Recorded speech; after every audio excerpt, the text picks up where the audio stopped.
Hi, I'm Christina and this is a book review of Piranesi by Susanna Clarke. So this is primarily a fantasy novel. Piranesi is a man who lives in a house where the rooms are infinite and the corridors are endless. This house is filled with statues. At the lower levels it opens onto the sea and it's filled with fish and other sea creatures. And at the upper levels it opens onto the sky and you can see the clouds. Piranesi spends his days just exploring this house and cataloguing its wonders in his journals. There is one other person who lives in this house with him, a person named the Other, and they visit each other twice a week. And then one day there is evidence that there's somebody else living in this house. So I was initially interested in reading this book as it's been shortlisted for the Women's Prize for Fiction this year. So that's how I first heard about it. And I feel a little bit mixed about this book. Upon initially reading it, I wasn't sure if I liked it. I didn't think it was the book for me. I didn't really like the writing style, but the more I read, the more intrigued I became. And I actually really enjoyed reading this overall. So I will just say, if you feel similarly to me at the beginning, keep with it, stick with it, it definitely gets better. I think because I was just thrown into the deep end and there is no context at all, I was like, I don't know what's happening, but it definitely gets more intriguing the more that you read, and I really liked that part of it. So, Piranesi as a character is so lovely. He is filled with wonder for this world and he is full of innocence as well. So as we see the story through his perspective all of the way through, we are filled with the same sense of wonder for this world.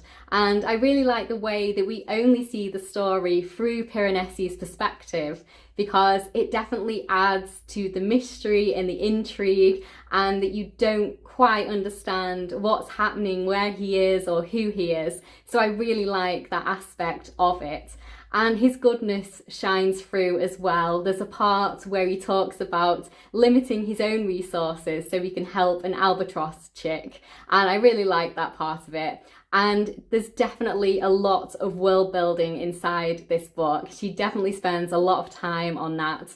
The statues in this are described in great detail, and it's very easy to actually imagine the world that she's describing because of all the detail that's put into this one. So I think that's another really nice aspect of this book.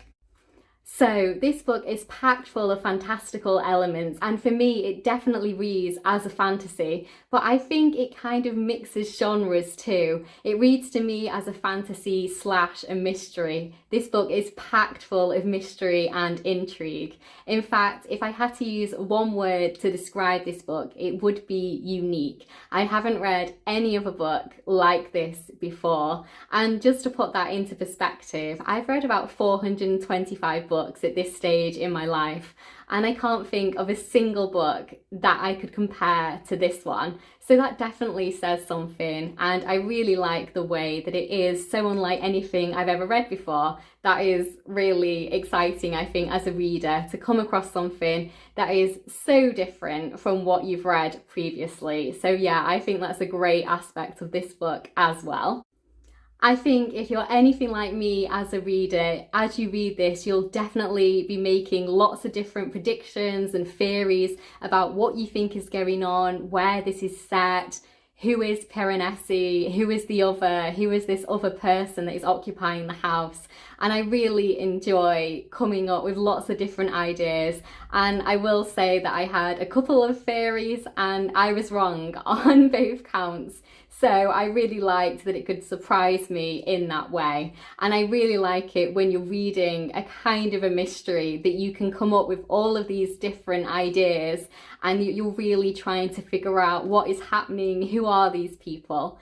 And I'm not going to comment on the plot at all because I don't want to ruin it for anyone. But Piranesi definitely has knowledge of our world. He has knowledge that he shouldn't have living in this world. So he knows what a packet of crisps is, and he knows what chess is, the board game. And as he is a person living in a world with just one other person, he should not have knowledge of what the concept of a packet of crisps is. So yeah, that makes you kind of think lots of different things as you're reading it.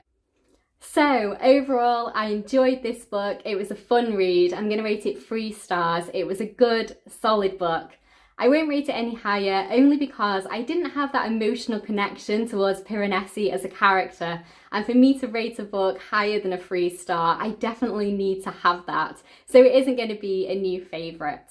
But I definitely enjoyed it, and I would definitely recommend it if you're looking for a book that is kind of part mystery, part fantasy, a book that is going to keep you guessing, a book that is quite unlike anything else. Then definitely read it. It is a good one.